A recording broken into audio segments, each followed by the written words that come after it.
want to welcome everybody to the Regional District 8 Board of Ed meeting, regular meeting. I'm going to start with the call of order at this end. Joe Blasio, Senior Representative. Joe Connor Hebron.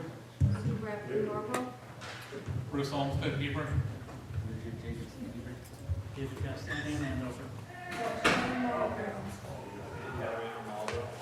Tremont Hebron. Bob Szymanski, Superintendent of Schools. Karen DiCarlo, Board of Ed. Now we'll rise for the pledge. This flag is in the I pledge allegiance to the flag of the United States of America and to the republic for which it stands, one nation, under God, indivisible, with liberty and justice for all.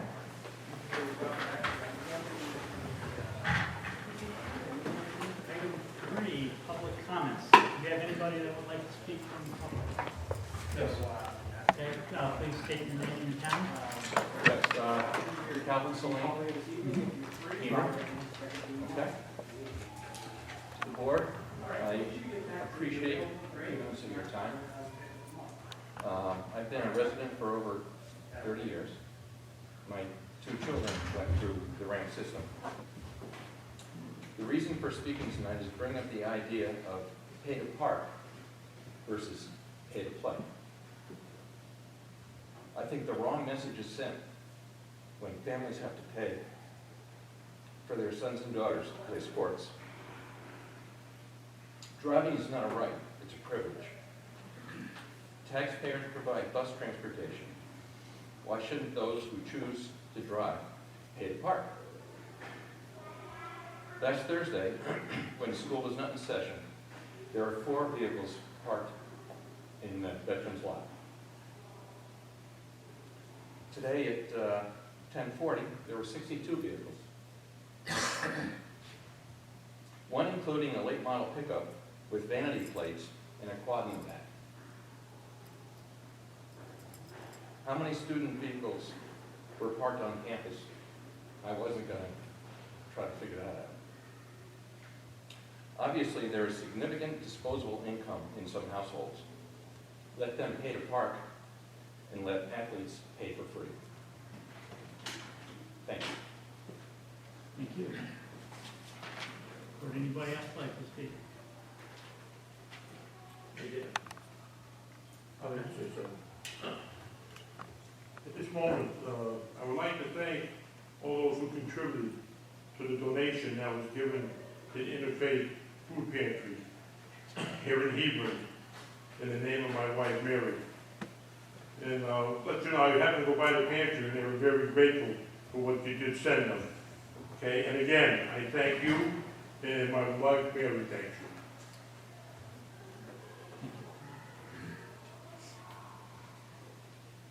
Anybody else? Just real quick, Ethan Reisman, Marlboro. I'd just like to thank all the board for considering the athletics additional monies that went into the budget. I think that you'll see that those will be value-added past, those will be value-added beyond any cost. And so I appreciate the board recognizing the importance of athletics along with academics at a high school level. Thank you. Anybody else?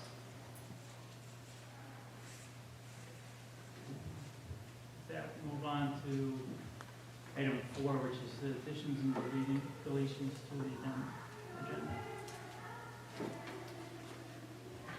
Mrs. Neal is ill tonight, so I'm asking that her report be tabled. So that is 5.7.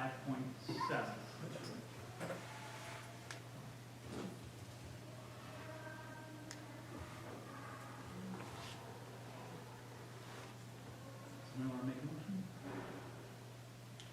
I still think we should discuss it. Someone want to make a motion to remove 5.7? Okay. Second? So they want to remove 5.7, the budget status report, because Jane's not here to answer questions. Yeah, well, Bob, you said it. Right, we have to vote. Yeah, I know. That, second that? Remove it, yeah. Okay. All right, discussion? I do have some questions I wanted to talk to Bob about on that subject. Anybody else? Okay, all right, so all in favor of removing item 5.7 from the agenda? By saying aye. Aye. Those against? Okay, yes, it is. All right, any other additions or deletions? All right, I guess we'll start next with the report of the administration. With the acceptance of the audit for 2015-16, the board has traditionally used that money for capital improvements. And to accomplish that, we requested that the board schedule a district meeting for the May board meeting.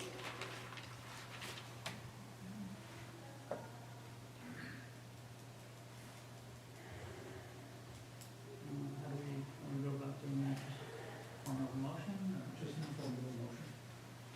or when was the date of the meeting? May, I'm sorry? May 1. I think it's the 15th. Okay, somebody want to make a motion? What do you make a motion of? Can you That's explain? district meeting?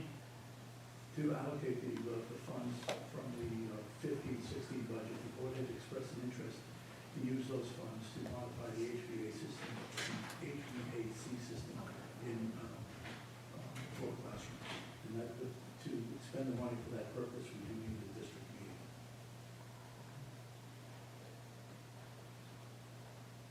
Okay, so does somebody want to make a motion? Yeah. All right. Yeah, we discussed, evidently there's $16,000 left over that, No, this is 147,000.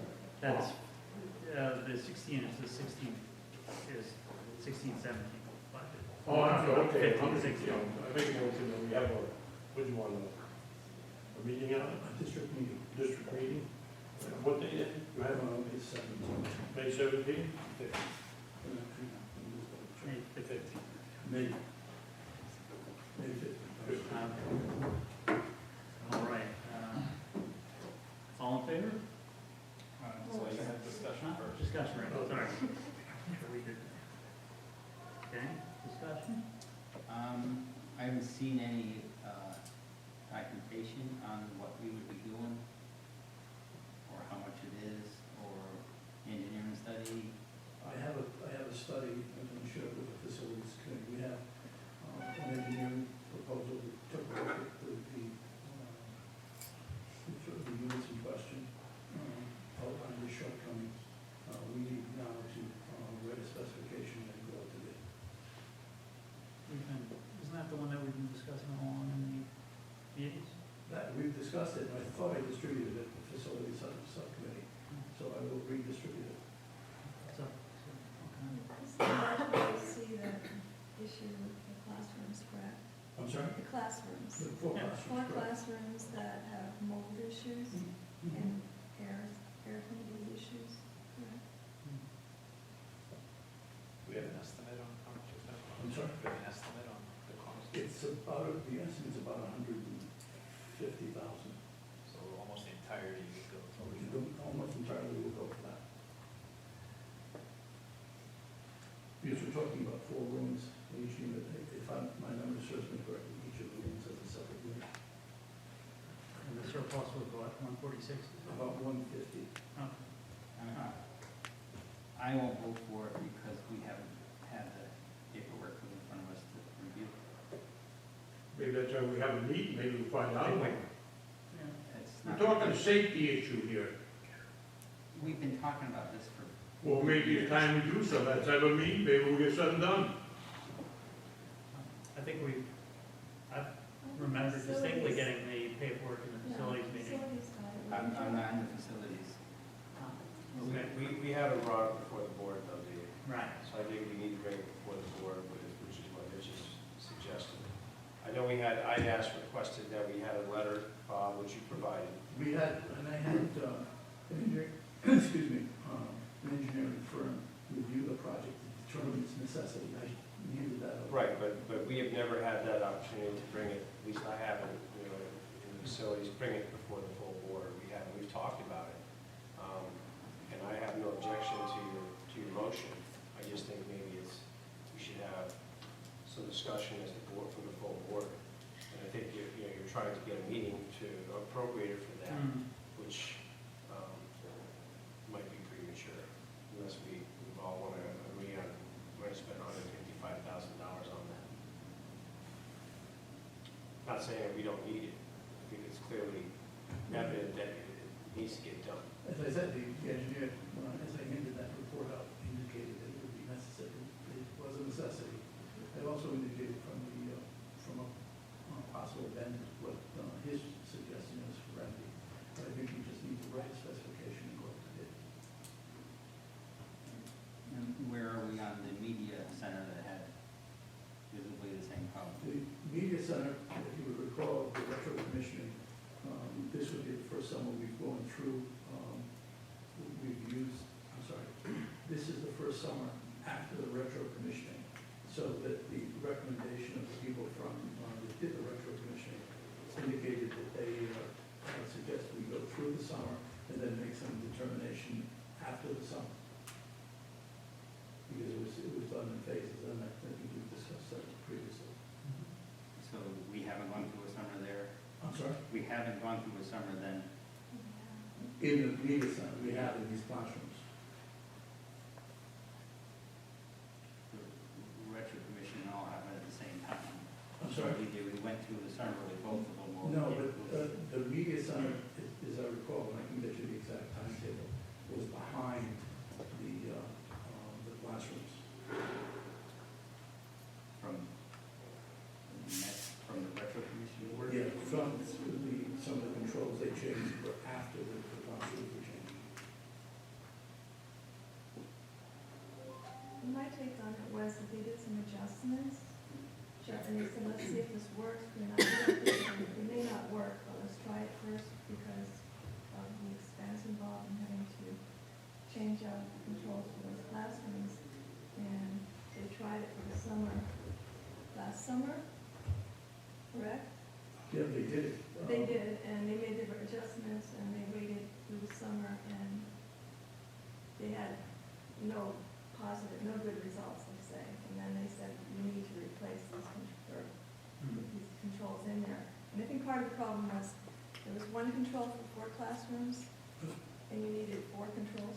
There were 4 units. Four units, 4 yeah. classrooms. The media center controls a different group of classrooms. The retro commissioning, as I said, for that area was done after. So the recommendation of the people doing the retro commissioning was that let's go through the summer and then make some judgment about it.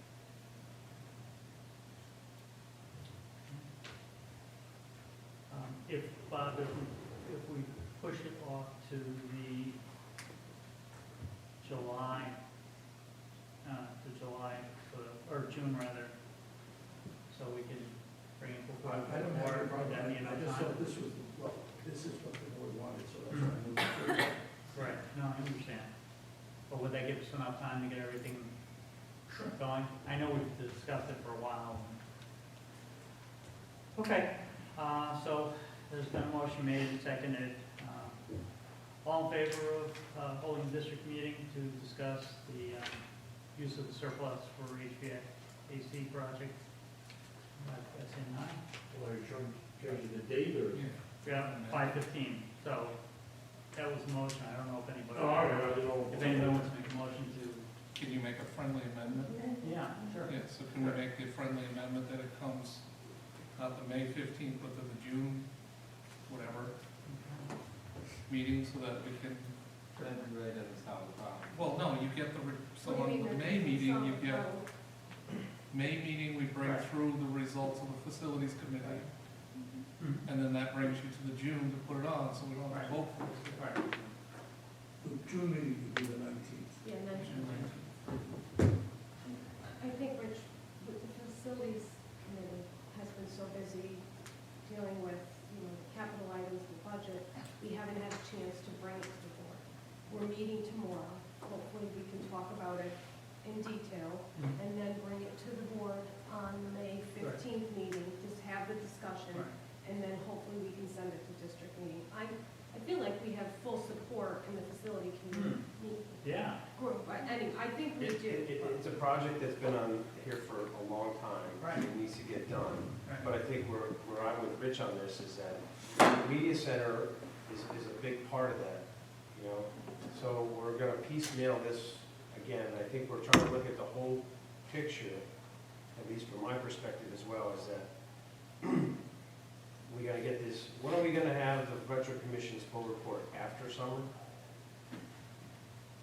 We've given you the retro commission report. No, we mean for the media center. For the media center, they'll come back and tell us at the end of the summer. Because they asked us to wait until that time because they felt that maybe their fixes would solve the problem of humidity in the media center. Different set of controls, not affected by the, Different units, different classrooms. so, do we need a vote on the change? I don't think you can This- vote, I don't think you can vote on the change, No. because until the subcommittee makes a recommendation to the board. you Right, can't well, put we're it gonna get a cart before the horse. recommendation. There is no recommendation, I think it should be the 515 is what the motion was, we vote on that, if it fails, it goes back to subcommittee, and they come back and tell us what their consensus is, and then we schedule another vote at that time. When is the deadline? June's the last, is the deadline, correct? The last No, one? I think you can do it anytime. I think the question is, You could do a district of 10 the minutes. question is, Yes, if it goes out to bid, when will the equipment be available? Because usually that type of equipment is custom built and has a long lead time. Now, we have 60 from last year's, I'm sorry? we have money from last year's budget, right? That's the money I'm talking about. 150? Mhm. All right, well, do we get a vote on the friendly amendment or not? No. So, I think the motion before us now is to have a meeting, district meeting on June 19th. Now, Yeah, let me draw my it was a motion. friendly amendment. I withdraw. Oh, you withdrew? As I said, we I didn't withdraw hear that. the motion. All right, so the motion is for 5:15. Do you want to, Tom, do you want to withdraw your motion? Okay, so we can. All right. 5.2, status of gas conversion. After discussing the project with the town, and if you remember, the estimates were prepared not using prevailing wage, and after discussion with Mr. Chairman, we decided to put out a joint bid so that it would be a design build bid. The specifications were issued on April 4th, and they're due on April 28th, and at that time, we'll be informing you as to the status of the bid. They're due when? I'm sorry? When were the bid? You said the The specs bids were issued on April 4th, they were due on April 28th. Is there any issue with lead times? I'm sorry? Is there any issue on lead times for equipment? The items that would probably have the longest lead time would be the burners at the high school. And if you will recall, we don't usually need those until the end of September, so that everybody felt that that would give a sufficient amount of lead time.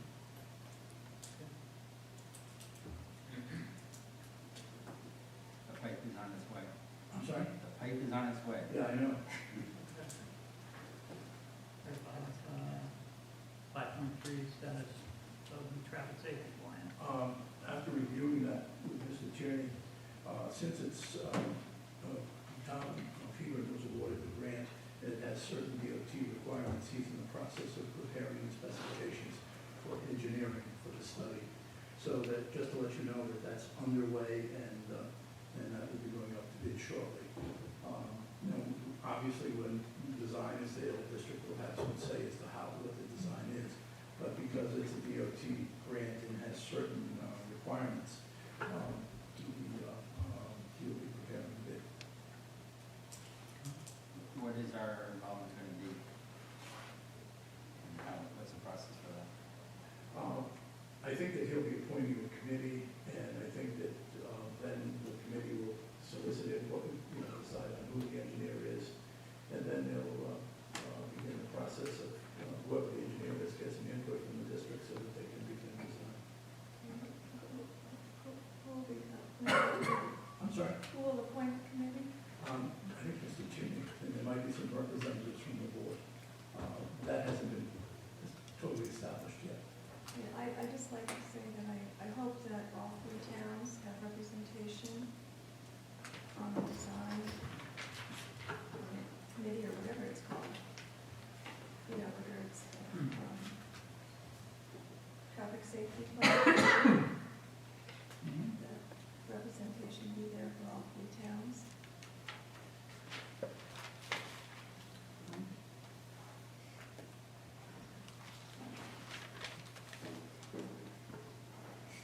So Bob, I thought you were designing or preparing the RFP for the design services. I'm sorry?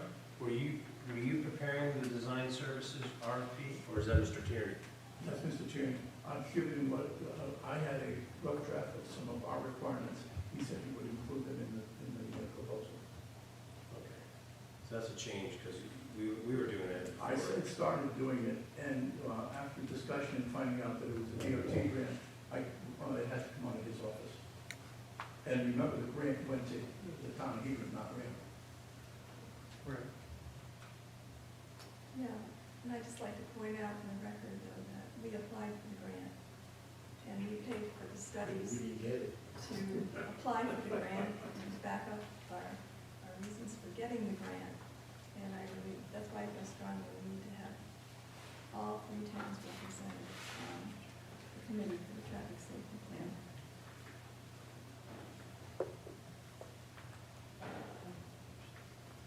Any other comments or questions? The Health Insurance Consortium, we're continuing to work on the agreement. There'll be a few minor adjustments that will bring those back to the board. But I just want to tell you that the group is up and running. We have our own federal tax ID number. We're working with the bank to begin the process of establishing an account. And we're in the process of determining exactly how that's going to be, because trying to determine the number of paper transactions versus the number of electronic transactions, because that has an impact on the bank. So that is set. I think one of the things that we'll have to do is, after the budget, how we do the apportionment to the districts. We have to take a look at the apportionment for July and August, because remember, going to the consortium won't have any funds. So one of the things we're recommending is that we pay for the months of July and August upfront, so that the consortium has money to begin paying medical bills. Do you have an idea what that cost is? I'm sorry? Do you have an idea of what that current cost is? I don't, because I need to know, we haven't done any work on apportionment of the budget. And Anthem will be finalizing their rates probably within the next 2 weeks or so. When does it start in July? Or would it start? Everything starts in July. I think the thing that you need to remember is that there's always what they call runoff claims. So people had services at the end of June that we paid for paid for by Anthem. And it's only as procedures and prescriptions get filled during the month of July that the consortium will be responsible for. One of the things one of the reasons we want to be sure we capitalize the account appropriately is because we really don't have any knowledge of who's going to have what services during the month of July. And Anthem could be accessing that account almost on a weekly, in fact, on a daily basis, depending on the severity of the claims and the need for claims. Do we get the funds quick enough to do that? sorry, We get the funds quick enough to that's why, fund that? that's why we're gonna have to take a look at the apportionment to the towns, so that what we did in the past is we requested funds because in relation to the bond payments and payroll responsibilities, so that we're gonna have to adjust that because July, it's done on a monthly basis, so we probably have to take a look at that July adjustment. One of the reasons why we did this is Andover, as you recall, collects their taxes on a quarterly basis, and it creates some cash flow issues for them. So we're just trying to, we prepared the apportionment with that in mind. Now, what we need to do is, because of this adjustment, go back and re-prepare that schedule. And once the budget is finalized, then we can begin that process. And everyone has the same problem, they're part of this, right? Yeah, I mean, what it is, it's a normal start of course of the collaborative.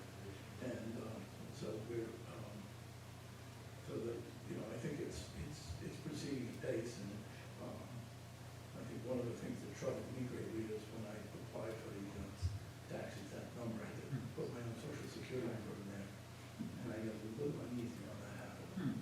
We'll send the bill to you. Sorry? We'll send the bill to you. Thank you.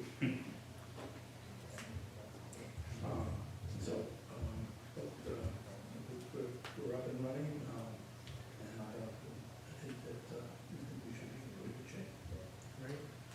Question, Dave. Bob, who is, I know there was a lot of discussion about the cost associated with, who is gonna be administering it? Who's made that decision? Who is running, taking the money and collecting the money from all the towns? And We've gone out to bid for a third-party administrator for, excuse me, for the collaborative, and they'll ensure that everybody pays their bill in a timely fashion. We've also, there's something in the agreement, I don't remember the language exactly, that if somebody faults this, then that becomes an assessment directly to the town, and it's something that they'll have to, an obligation that they'll have to address. And is there a cost associated with that? I know there was a significant number that's still you're getting bids on that, so. We're getting bids on it. The estimates are somewhere from $60,000 to $80,000 because of the work they're doing. We've put various options in there so that we could tailor the services to what we want and need. I think it's important to have that because don't forget they'll be overseeing the payment of the claims. And additionally, we're looking at an annual audit of the whole insurance consortium, just because there's going to be $8 million going through that consortium. So I think it's best to have an annual audit, to be sure that the receipts match the bills, and just to be sure that there aren't any errors made in the whole process.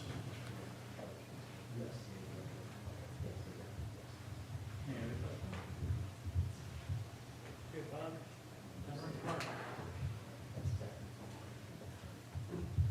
Okay, the Veterans Park, as you know, we've been parking cars, trying to park cars there, and one of the problems that we've had is the overflow and the number of students crossing Wall Street. So what we did is that we reallocated some money within the budget to provide crossing services, and I think one of the problems we face looking at the parking is twofold. Number one, the notion of limiting parking in Veterans Park because of various statutory requirements. And I've asked Officer Martinez and Officer Fitzgibbon. You can call them. I'll be back in. Yeah. Okay, to answer any questions you might have about the issues of parking and our ability to control parking at Veterans Park. Didn't you say at one last time that there was not going to be any parking there? We did, but that was going to be for next year, and I think that I've asked the two gentlemen to come and to talk about it. One of the problems we've got, and I think, Ricky, you can talk about this better than I can. Veterans Park is a public parking area, and anybody can park there at any time. Whereas if they park at the parking lot at the end of Wall Street, that's private, and cars can be towed. And in the past, merchants have complained because people are parking there, and it's hindering their business. So that's how we'll solve the problem for this year, and then we can go from there. Ricky, do you have anything to add to what I've said? I think you hit it. I mean, fortunately, the kids are parking there, whether we like it or not. We're already doing it. And I think the onus is on us to make sure that they cross safe. That's my perspective. We can't tell them not to park because it's a public place. So because it's public, we, the police department, or anyone else, do not have the ability to tell them, hey, you can't park here. So there is no restriction for them. We've talked to Parks and Rec, and they don't have any restrictions other than you can't park in there after dark. So how do you control that? And in my conversations with Bob, I said, it's better to have the notion that, hey, we're in control and we're allowing you to park there than to make them believe, or to let them to believe that, hey, we parked here and no one said anything, so we can do it. I rather feel like we gave them permission rather than, hey, we can do it and no one can say anything about it. Are all the spots being used in? Everything on the campus is used. As a matter of fact, I took some pictures because they started parking along the tennis courts, bogging everything down. One girl was backing up, almost hit another car, and I said, wow, this is unacceptable. And eventually we flyed everything, make sure that they moved. But they were parking there in addition to parking across the street. So I'm assuming that the ones that parked there were the kids that, I don't know if you can park over there or not. So let's create our own parking over here. That's kind of where we are with that. How full are the vets now? It's full. The students that are parking by the tennis courts at Vets, do they have a parking pass from Rham? Yes, we do. Some do. But the parking pass is not to park at Vets, it's to park at Rham, correct? Just the parking there. Okay. I believe at the facility committee meeting, it was voted on, and we all agreed that we wanted, this is for next year, of course, we wanted the administration to present a plan for parking for next year, so we are not just handing out parking passes, because it is a privilege to park, and we're not just handing them out without understanding the number of spots that we have. Once the spots are taken, we shouldn't be handing out any more passes. I don't think we're handing out any more. However, let me just finish. I don't want to tell you how to manage all of this. I know how I would, but I'm not one to dictate how to manage this. However, we did ask for a plan for next year. We have yet to see that yet as a board. I would like to see that plan, and, we all made a motion. We agreed that a plan would be presented, and then we can have discussion around that. I haven't seen a plan yet, unless I missed some form of communication. I think the point is that we can create a plan for parking on campus, but we can't say a thing about people parking at Vets Park. They don't even need passes. They can park there because it's parking. So, I agree, but now Bob's mentioning spending money to monitor the kids crossing the street. provide a safe way for them to get across the street. I'm hoping part of the traffic plan addressing that, it was part of it, so. We did receive a sheet of paper from Bob, actually. You submitted us a sheet of paper of all the surrounding schools in our area, of what they do. Yes. A lot of them pay a charge to park, okay? And that would go against the cost of us having to put a crosswalk or a cross guard there. However, once again, I'm not dictating what we should do, but I would like to see a plan first and understand how we're going to, handle this next year? If someone comes and wants a parking pass today, are we still handing them out when we don't have any more parking spots? You know, that's my question. I've addressed the issue of a plan in the future with Mr. Leslie. We just needed to get through the safety issues of this year. And then he'll be presenting a parking plan. It'll be developed in conjunction with Trooper Fitzgibbons and Officer Martinez, and so that we can ensure safety. One of the things that we're afraid of is that if we limit parking, we're going to have cars parked on Wall Street, and we're going to have cars parked down at the plaza. So we want to be sure that any plan that we have addresses those issues and provides for the safety of the students. Because remember, if they park down at the plaza at the end of Wall Street, they're going to walk up Wall Street, but they're still going to have to cross Wall Street. Well, we could also fill up Veterans Park so that the people in the town can't use the park during the day. How much does a school bus cost a year, one school bus? I think a school bus is about $20,000. And stuff. So I mean, if the town of Hebron says no parking by students, that would kind of solve some of our problems. We have lots Any of parking spaces lots. on the buses? Well, I think another problem is do we have an after-school bus? We do. How many buses do we have? We have one that goes to each of the 3 towns, but remember, the bus leaves about 4 o'clock. And if you have an athletic team, those teams aren't finished practicing yet. So have you guys considered, have you talked about that problem?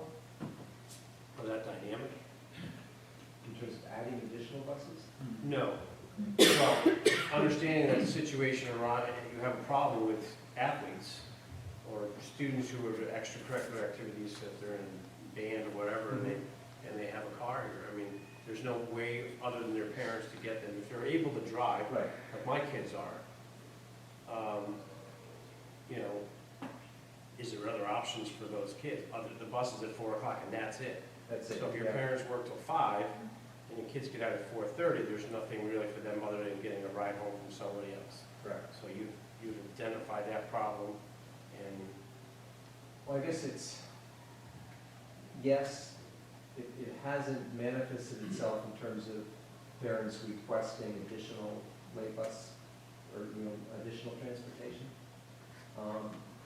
So it hasn't presented itself to us as, here's a problem we need to solve because we have kids that can't get home. Whereas kids that are staying at maybe earlier, that, I gotta imagine that when we put the late buses in, they've been in for years. and how many kids, just out of curiosity, how many kids are on these buses at the late bus? We're running between the high school and middle school, I think we've got probably, on an average day, between, I'm gonna say 15 maybe. You don't get a lot of kids riding the late bus. I want to We'll fill the take ones them we get. home.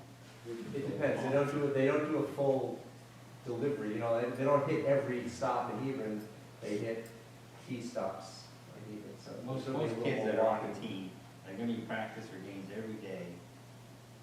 They're gonna get a car because that extra hour and a half, It's a long ride. it's, It's a long ride because one bus has to hit the whole town. yeah. And next year, we're gonna see more people wanting to drive because we eliminated bus, so longer rides to get into school. Mhm. So that's gonna increase more people wanting to drive. But was there something else that wasn't covered? No, I just want to be sure that Officer Martinez has something else to add, and I don't know No, I if Fitzgibbons said something else to add. I sit here and I'm listening to everything, and of course, I think that we all, the interest of the kids is what we all have in their safety. But I feel this pull and tug between everyone concerning this, and I'm new in town, so I don't know why. But I am asking, why? I think that we're trying to make sure that these kids are within eye shot so that we can make sure that they're there, so that I can monitor them, because I've been tasked with that. And I feel that that's not happening. I feel quite the opposite, that it's going in the opposite direction, and we're pulling this way, and being pulled that way.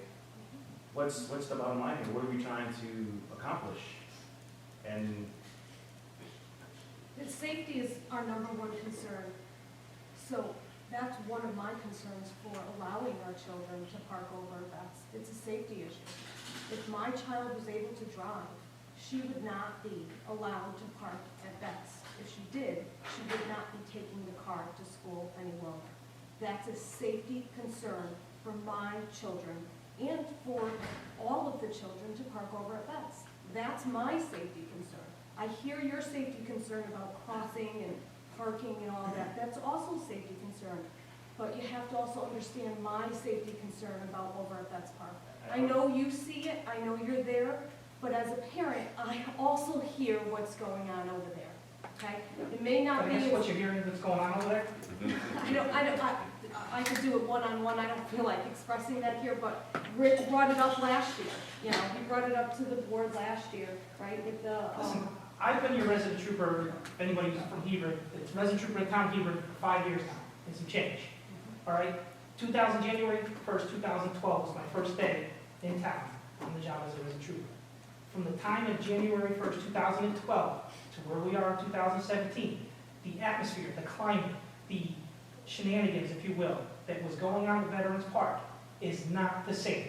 It has cleaned itself up exponentially, okay? The cell tower used to be the biggest place where all the kids used to sneak off or at the end of the school day and go smoke their weed. They vandalize it, it's not the same thing. You know, somewhere in 12 and 13, we had heroin in the school, a significant issue with heroin in the school. You know, I'm not saying that there's not drugs in this school, I'm certain that there is, but some of the harder core issues that this community experienced, that's not where the community is right now. I'll say, my son parks there every day. I think it's, yes, subsided. I would say a lot of people here, their kids are parking there. And as a matter of fact, because of that, I pay a little extra attention, because I see yeah, let me keep an eye on it, just in case. The reality is that, and it's a concern, I'm not taking that away from you, I'm a parent just like you. It is a concern, but it's more a concern to me. I'd rather see them doing wrong in front of me than to see them doing wrong down the street. And I must say, I'm not seeing it there. And I'm not saying that it isn't there, because kids are vaping, I'm sure they are, they're doing it in the school. So we're seeing it, we're trying to catch it as best as we can. I'd rather have them close to me than not. And I get your concern. Maybe if I was in your shoes, I'd be doing the same thing you're doing. However, I'm looking in the broader picture, all the other kids. And out of our control already, because it is already out of our control, they're parking there. There's no changing that. Now we have to fake it and give the notion that, hey, now we're allowing you to do that. You don't just get to do it, even though they do. This is a public meeting, and it's being recorded. The cat's kind of out of the bag. Right, exactly. There's no pretending. Exactly. Well, I mean, yeah, We have exactly. students here. And if I Well, keep totally them forgot about apart. the students, but the reality is that they can, Yeah. you know, and obviously it would take me to go over there and police it, make sure that they're doing what they're supposed to be doing. Okay. My comment is that I would agree, I've talked to both you gentlemen about it, you know, the elements that we've tried to eliminate, and I know you've done a really good job of doing that. There's been a lot of patrolling over there in recent years. My only concern is the crossing right now. My number one concern is, you know, children, people speeding in the morning. We've asked the town of Hebron to, you know, I've pleaded with our senators and representatives to get funds to get flashing lights in there and slow this traffic down. That's my number one concern. And I appreciate Sue's concern, and she has a valid concern.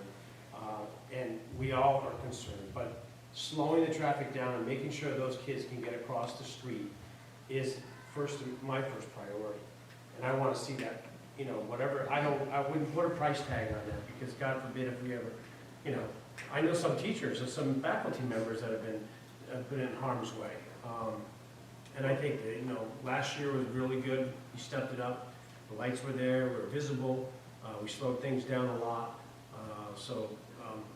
You know, I think we got to continue to do that. To that gentleman's point about you know, the buses and everything, you know, I don't know how you can, I don't know how you fix that problem, other than say, you know, you try to do it. Everybody's got a different situation. My kids play golf right now. They drive, and they gotta go to, there's no transportation to bring them to the golf course. Rham does not supply a bus to the golf team. So, you know, we're all in different situations, but I definitely think that we need to continue to make sure, if that's the situation we have now, we gotta get these kids across the street safely. I told you not to buy those two brand new trucks with her. I just have one very quick comment. As you explore this, the options and developing a plan for next year, I think perhaps some conversations with the town would be in order as well. Because I can't imagine that they would continually want even the liability of students. You know, that has to be some sort of a liability. You know, The kids crossing? No. kids Parking there. in the parking lot. It's a public place. It's No, in no. parking lots too. And I would think that might be part of the conversation. And don't be afraid to set limits. Seems like I sense in all the conversations about parking and whether or not they get a pass or not, that, you know, it's very open-ended, and I think at some point you have to set limits, and that's all I have to say.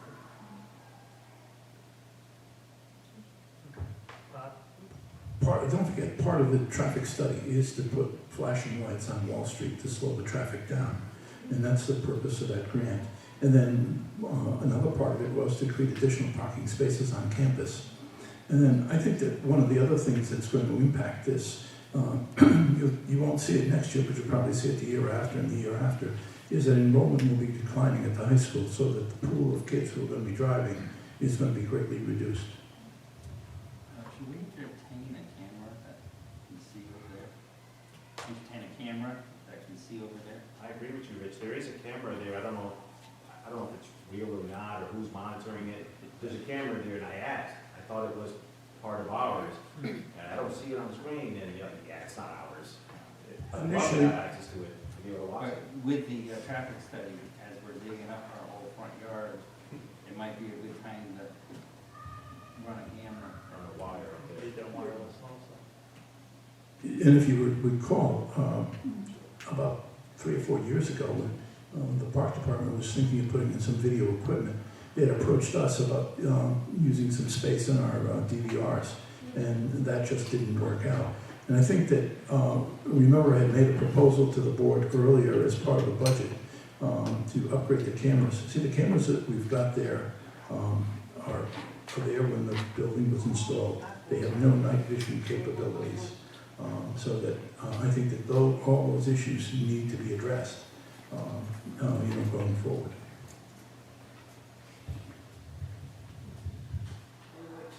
Thank you. Any other questions? Okay, so 9.6, to reapprove the bond authorization. Bob, you want to explain that? Yeah, this week we've been I spent a great deal of time working with bond counsel, preparing information for them so that they could begin the process of selling the bonds. One of the things that bond counsel had requested is that we put a specific motion, a specific item on the agenda so bond counsel could see that the item was on the agenda, and I'm just asking you to reaffirm the vote that you had made previously regarding the bonds. That was one of the attachments we had. That was what, the resolution to authorize sale and issue Regional School District 8 general obligation.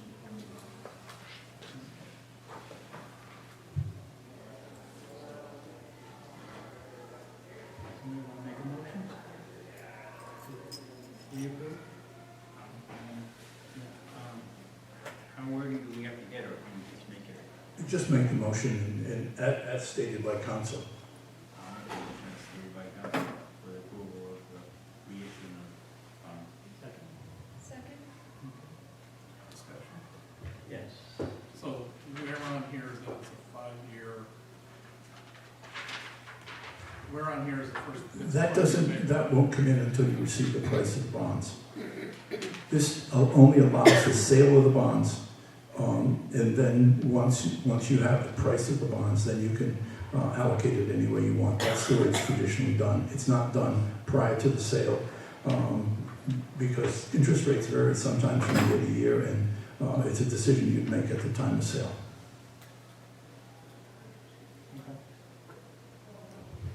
That's the goal. That, The goal is the stated goal is approximately 90,000 a year for 5 years. But remember, as I showed you, that amortization schedule, that 1 year might be 84.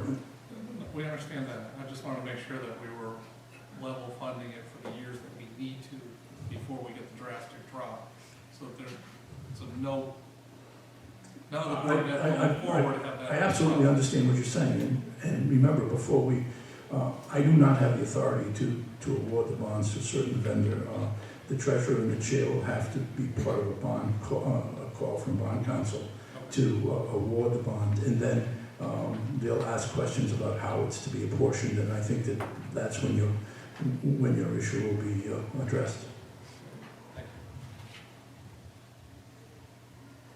All right, so all in favor of the motion? Opposed?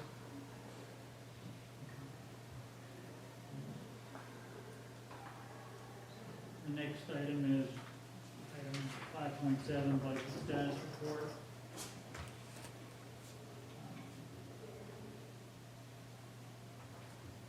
Any question?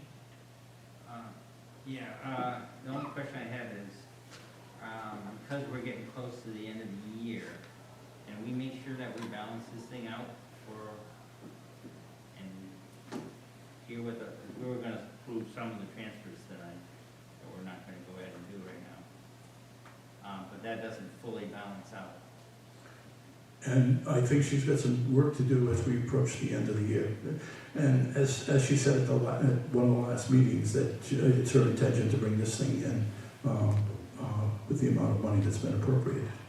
And then the other question I would have asked her was, there was some talk about income, the income sheet had some shortages, like pay to play, and, The reason the shortages was age of the data. The data was very old. yeah, I'd like to hear where we are with the pay to play. That was, what, 32,000, or, I forget what it was.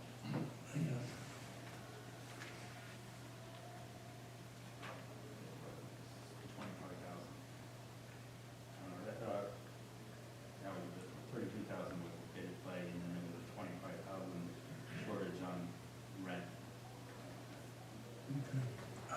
I will convey these questions.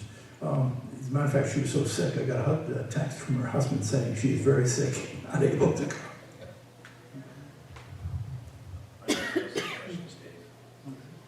I was a bit confused, Bob. These handouts that she sent, I emailed her, I copied you on, but I was confused by some of the numbers, specifically in 15, 16. So one of the questions I had, which she presented, was revenues 145K under budget for 15, 16. And I kind of get the gist of it, but I'd like to get some clarification on it. I think, let me check with bond counsel, because we had provided bond counsel all the numbers, and then bond counsel had prepared that handout. We did not prepare that here, we only supplied information to them. So let me, if I can get together with you after the meeting, let me just see what your questions are, and we can go from there. Okay, because the way I think I've been reading this is that we're, under budget revenues, which to me is, we're either state funds or we're short on pay to play because we really don't have a lot of revenue. I think one of the things, and this is just without having taken a look at the sheet, you need to remember that special ed excess cost every year fluctuates depending on the number of students who are placed out of district. It could be from that particular account. I don't know. I'd have to check. The other question I had for Ms. Neal was, you prepare, you guys, when you do the budget, the expenditures, budget analysis, can we get a little bit more granular on this and understand where we're at with as far as you have tuition? And Do you want that broken out by special ed and I would like- vocational? Yes, Wait, please. wait a minute. I can give this to you after. No, but I just want to write them down, what you're Okay. asking for, that's all. With percentage? With percentages. You want sped tuition? Yes, sped to, transportation, Well, because, I think if you're going to do sped tuition, I would also suggest you do magnet school tuition. however, I think that the more representation of the budget, the actual versus, you know, Sure. salaries of 53.6 and benefits, which we all know, those are the two big numbers anyways in the budget. But, tuition is all over the place, and then other is another big portion of 7.6. I didn't see anywhere on here where maintenance was on here, unless that's considered under other. So I would like to see that a little bit more granular, on that. Well, we'll give it a try and see. Excuse me. We'll bubble something, take a look at it, and if you want us to change, we will. Okay. Along with that budget, could we get a list of the top 10 increases and top 10 decreases that we can use as talking points?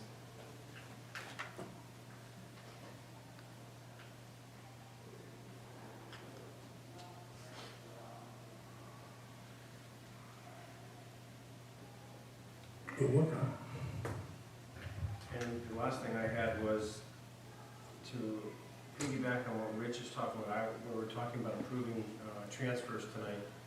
I would like to see, since we're almost at the end, where a whole collaborative effort of a list of the transfers we've made throughout the year. I don't think we've ever seen that. We see them, you know, month to month, but maybe that would give the board a little bit more of an understanding. I'm not sure I understand your question. My question is, or my specific request is, each month Jane gives us a quarterly transfers. Is there, can we see a collaborative, so in 3/4 of the month, we have a list of, you know, of all the transfers that Let me see if I were can restate your question. made year to date. You're looking at the budget year to date with the transfers, is that what you're looking to say? Yes. So I can look from July 1 to present time, how much money's been transferred from what accounts to, Okay. In that budget, there is the column of deltas that accounts for all those changes. it's a total number, but it doesn't get down to the point where we're trying to see, like, I had a lot of questions though, as far as, you know, we're taking money from the maintenance account again and moving it to somewhere else. I'd like to know how much money we're actually moving out of maintenance, and other funds to cover these deficits that we're experiencing right now. So, that's just me. I like to know where the money's going. Well, let us put something together, like we said with the pie, and if you want more, we can give it to you. Okay. And my other question was, this is one, is the $35,000 of the Board of Ed offset. And I know I saw that in the budget. So if I'm understanding this, and you can ask Jane for it, I guess, we're taking Chartwell $35,000 from Chartwell and putting it into, What we usually do with the Chartwell's account is Chartwell's, we have to clean the cafeteria and we have to dispose of the trash from the cafeteria. That's not covered in Chartwell's contract. So it's essentially a bill back so we can have the total cost of the cafeteria program. isn't that in essence a revenue, it's revenue then? The offset is a revenue. It depends, this particular one comes from Chartwell's. Other offsets would include play to pay, other offsets would include IDEA. Those are, and Title I, those are the prime offsets that are part of the budget. But this has always been our contention, that this never shows up as far as revenue though. It's separate, correct? It's not considered revenue in the mainstream of revenue. Let me check, I'm not sure. It is in next year's budget.